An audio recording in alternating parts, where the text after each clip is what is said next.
But I feel like I have to start today's podcast, Sidge, by asking you a simple question that a lot of people have probably asked over the last few days. And I know a lot of people have been looking forward to your reaction to what happened on AEW Dynamite, what with all the WrestleMania stuff. We haven't been in to talk about it. So very simply, Michael Sidgwick, what the hell happened to AEW? God, beats me. It beats me. I enjoyed immensely Revolution. Mm-hmm. Post pay-per-view, there was so many intriguing developments. Match quality was very, very high, even by AEW standards. I even went as far as to say, I think the feeling might be back. Yeah. I think the feeling might be back. Then I embark on a flight from London Heathrow to Philadelphia. And then what happens? We land. We grab a pizza from the nearest joint we could find. Take it to the Airbnb, settle down to watch last week's Dynamite. No. Yeah, 2 weeks ago. 2 weeks ago, the Dynamite. And Drainmaker opens the show, cutting a rah-rah baby face, we love AEW speech. It's where the best wrestle. Where the best wrestle, indeed. That promo and the resulting insanity of the next fortnight all spins off from CM Punk on the MMA Hour with Ariel Helwani, in which he gives his side of the story about Wembley, about Brawl Out, about his entire AEW career generally. And the thing is, if there was no response from AEW, I don't think anybody would have cared. No. In fact, if they just went, yeah, heard it all before, yeah, whatever, let's just do what we are doing. Let's just keep doing what we are doing. Instead, there is absolute head loss all over the show. Copeland does this, and then and then he says, right, and it's just inviting. The promo in itself and the delivery and the content is already tell, don't show, which is what we don't want. We want show, don't tell. And then what you're ultimately doing by saying, look at the dream matches we could have. Look at the dream rivalries. Look at what we've done for the business. You're only going to invite yourself to deeper scrutiny by lobbing your cock out on the table, basically. So for Copeland to start the show by saying, look, there's dream matches, we're best for the industry, everyone's really happy here, blah, blah, blah. Why do you feel the need to tell me that? That's suspicious in and of itself. And then you have Billy Gunn beating who eats people alive in singles matches, and more people need to talk about this, or better yet, he needs to not work singles matches anymore because they never flatter his opponents and they're never good. So that is a terrible look. It's a really bad night. Everything's good, not great. Everything good is repetitive, a bad Dynamite. And then we are in the cab on WrestleMania night 1 and night 2. Yeah, something like that. One of the WrestleManias, and we're just, getting some work done, getting ready to produce the content, go to sleep, whatever. We get on Twitter, they're going to show the Wembley footage. What? My thoughts on that before we get into the footage and other things that have affected really negatively AEW over the last however many days. I was into the idea, not because I thought it was a good look for the company, mind you, but how many times have you read on listicles and message boards and whatever, Jericho and Goldberg had a fight once. I'm thinking, what? And you read about it. And, RVD and Taz had a fist fight backstage. And, Arn Anderson and Sid stabbed each other with scissors. And you're thinking, it's not even Holy Grail stuff. Because the thing about the Holy Grail is that you hope one day to find it. You're never going to find footage of that. What was it? Blackburn, Sid versus Arn? Like, you never hope to see anything like that. The idea of a backstage shoot fight being broadcast, it's not even Holy Grail because you don't even dream to find it. No. On a personal, subjective level, that's something I've always wanted to see and never thought possible. It was terrible of the company to do it, and it turned out to be the case, but I was banging to seeing it. And then I saw it, and I thought, well, who cares? Yes. It didn't look that good. I guess it confirmed. Then again, like CM Punk, there was a story, and I don't know who floated this to the media originally, of Perry was the aggressor. Perry came flying in. Punk defended himself, blah, blah, blah. Evidently, that wasn't the case. But who submitted that story? Who, like, it was an unnamed source all along. People connected the dots. CM Punk potentially never did the best job of saying, oh, it was from Punk's camp or whatever. You know how these things go, but evidently not. Jack Perry looked almost a little bit timid, like he'd been called out. His body language, and that's all we can go on, there was no sound. His body language seemed to indicate a sheepish look, expression on his face. We don't know what was said. Punk's obviously gone from it. It was very quickly broken up. Punk's raged over to where we presume Tony Khan was. You can infer from that footage that it didn't look to me that Punk looked under threat. You know what I mean? Yeah. What did this seek to achieve? Everyone had already had their opinions reinforced in their heads by themselves over the months when they've collated the reports and made their own interpretation. The problem, and this extends far beyond wrestling in 2024 and in a series of just insane years before this point, is that you can offer people incontrovertible proof of something that has happened and they will still go, nah, it didn't happen. What are you talking about? It's like, well, here's incontrovertible proof that what you're saying is wrong. Okay. People will not be swayed one way or the other, so this accomplished nothing. Here's an example of what I'm talking about, as if you haven't experienced it. People say, I know Tony Khan, he's just the son of a billionaire and bought his way to success. I'm a WWE fan. Yes. How do you think Vince McMahon Jr. got the start? Do you not think he had the most moneyed regional territory at the time? Can you not see a parallel here that might make you seem a little bit like a hypocrite? Nah. Good. Well, what can you say to that? These tactics don't work. Very few people will be swayed from their originally held opinions through brainwashing, bias, whatever. So it's achieved nothing. And it was just a succession of things on last week's Dynamite where I'm thinking, oh, you've just lost it. And it's really annoying that you've lost it. So you've got the footage from Wembley, which was pretty much how I expected it to go. Yeah. Who cares? On top of that, you have got the Will Osprey, Paul Levesque dig. I think the bloke is well within his rights, considering what he endured in Japan during the pandemic, how much he's wanted to give back to British wrestling, when realistically, if he had a bloody, Will Osprey could have just went, that's a dumpster fire. I will not put my name on that. And yet he's tried to do business for Rev Pro. He didn't need to do that. Yeah. He was already a well-established New Japan star, former IWGP World Champion.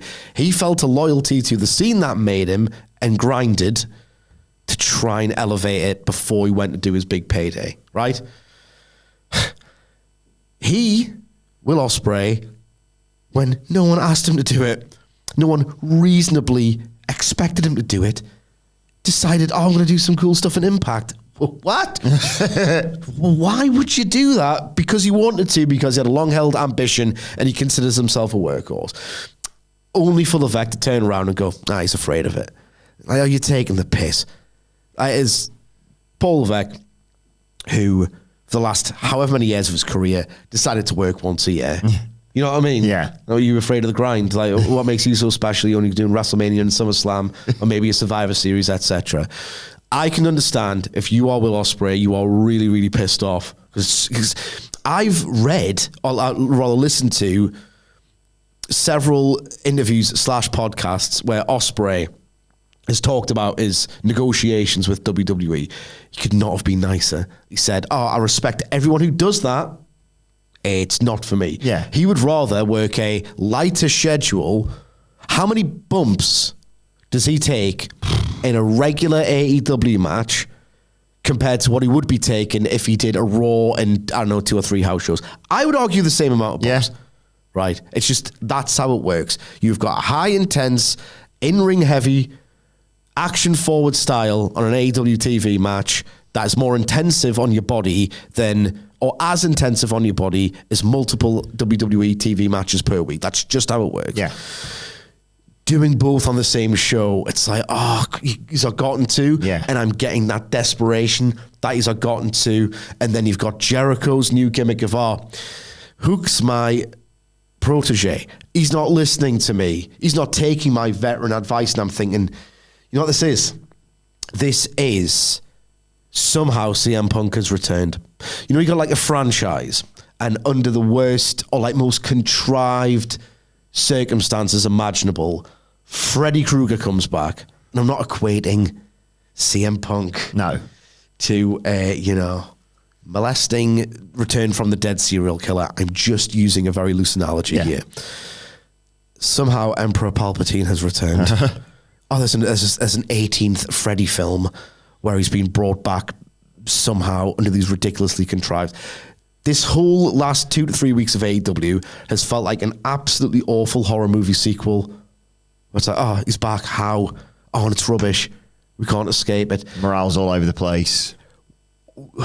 If you just watched the interview and went, yep, he's putting us through the mud. You know what we'll just do? Get our head down and do the friggin' work. We've got Dynasty in a week and a bit. People were really excited about it. People were genuinely thinking, yes, the gates aren't the same, that the momentum's there. It's as if from CM Punk getting signed to Brawl Out, that, and I'm not saying it's his fault. I think some of the things he comes out with are incredibly reasonable. Some of his critiques of the company and what they do. Look at the Copeland promo. That proved CM Punk's point. How many tickets did that sell? It took, 10 minutes?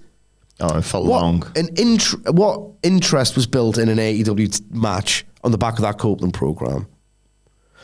Because after he made his debut, was it Wrestle Dream? He said the exact same thing. Yeah. I want to go in there and wrestle Kenny Omega. I want to go in there and wrestle X, Y, and Z. He hasn't really since. So you just said the same things he did 6 months ago, and now we're getting Adam Copeland versus Will Osprey next week. Are we bollocks? He proved CM Punk right. Anyway, it's as if through Punk's input, through AEW's response to Punk's input, a balance of the two, CM Punk has irrevocably changed the DNA of that company. I hate it. It's as if this shadow has cloaked AEW at this point between a third and a half of the time AEW has existed. The idea that it came back, the idea that they sold for him, in that Ariel Helwani interview, I was just despairing. It's like, has the power gone already? I was already tentative to say it was back in the first place. If they want to finally move on, and the worst thing is it felt like they had, ignore him at all costs. Yeah. He's thriving. You already look second rate in terms of gate attendances. Just pretend he no longer exists, because it's getting pathetic. There's an air of, fuck this. An air of, no, not again. Like, you just cannot separate AEW from CM Punk's time in AEW. It's getting extremely torturous to me. I thought we'd finally moved on. Going forward, if his name is never even alluded to on AEW television or by an AEW roster member on social media, even these indirect allusions, these just leave it well alone. Because you know what happens when you leave it well alone, and you do some really good work, is that people start thinking things like, the feeling might be back. Yeah. I'm really invested in this product again. Because that had happened up to, at, and just beyond Revolution. The thing was as well, it felt like they turned a corner from the Continental Classic. It felt like that. They were like, right, let's get back to our roots. Just put class wrestling on every week. Intra-match storytelling as well. All of that. My favourite thing out of all of this is them coming out in the immediate aftermath and saying, that's it, we're drawing a line under the CM Punk thing now. Well, it's a bit late for that, isn't it? And then you've already, it's so weird because they couldn't say his name, and the footage obviously, and then this footage isn't being uploaded to YouTube, the YouTube version. It's just... All it accomplished was yet another Dax Harwood I Love Wrestling rah-rah speech as well. It's like, I open X every day and read that. I don't follow him on Instagram, but I'll see the screenshot from Instagram. If you're with me, if you're with us, you're my family. Oh, calm down, brother. I prefer to watch you in action than not. That doesn't mean I'm in your family. That doesn't mean I have to, sacrifice my flesh at the god of pro wrestling. I just want to like it. I just want it to be a nice distraction from the drudgeries of my life. Not ride or die with a tag team. You are really good. You know what I mean? Like all that build to Stacks Howard of FTR doing another I love this business, AEW's great speech. It's like, you do that every week. Was he CM Punk for this? Yeah, it was a hollow ratings ploy. And it didn't even really, it did well, it increased the ratings, but nowhere near to what it used to be when CM Punk was on the show. No, like they did, if I recall, 0.36 for Joe versus MJF. And I've been reliably informed that MJF torpedoed the company. They've dropped a 0.13 on average. Those 2 weeks before the Wembley footage, they dropped 0.13 from Grand Slam to a month ago. Yeah. And it just feels like it's going to completely derail the path to Dynasty, where we're going to get probably one of the matches of the year before we even get there. Arguably, but potentially two. Pac Omega could steal the show if they're being put up against Danielson, Osprey. You're presumably going to get the crowning of Swerve as world champion, which we've been waiting on for ages. Thunder Rosa fighting Toni Storm for a title she never lost. All this really exciting stuff. No one's talking about that now, are they? That's the thing. CM Punk is too charismatic, too seismic a force of nature to just not... You have to ignore him. And he did the best possible job of doing that up to and including at Revolution. So just shot themselves in the... Is this the biggest mistake in AEW's history? No. They've made several. It's up there. It's up there because for the longest time, without pulling these publicity stunts, even when they'd barely mentioned him, the greatness of that CM Punk run and the way they'd rolled out the red carpet, I cannot believe I'm talking about this again. It's so soul destroying. We will get to other questions. We will, imminently. It's just, you've squandered. How long did it take that goodwill to really start to come back? It didn't take as long as I expected, but between what I want to say, October 2023, it was 6 long months. And the Continental Classic, as you rightly point out, Wilbourn, did really well. But you still just think, is this an aberration? Is this a bit of playing to the gallery of, let's just do a G1? They've always wanted that. And it takes a while to consistently put out great product and then build the trust back. What if CM Punk has another meltdown? What if he just decides, that's that easy, is it? Well, I'll just talk about it again. It's always going to be there. Just pretend he doesn't exist anymore. And it didn't help anyone as well. This is my big takeaway from it of, okay, if you did this and then you're like, but imagine the heat when Jack Perry comes back. People are just going to chant for CM Punk. Did you see, having said all of that, did you see the Windy City Riot stuff? Was that the name of the show, the New Japan show? Yeah. Did you watch the Perry match? No. It was great. Like they might actually have something with them. So the juries, I'll let that one play out. I don't know if it was just a situational thing where he was in Chicago, or how long you can really do this character for. But my God, it worked on that night.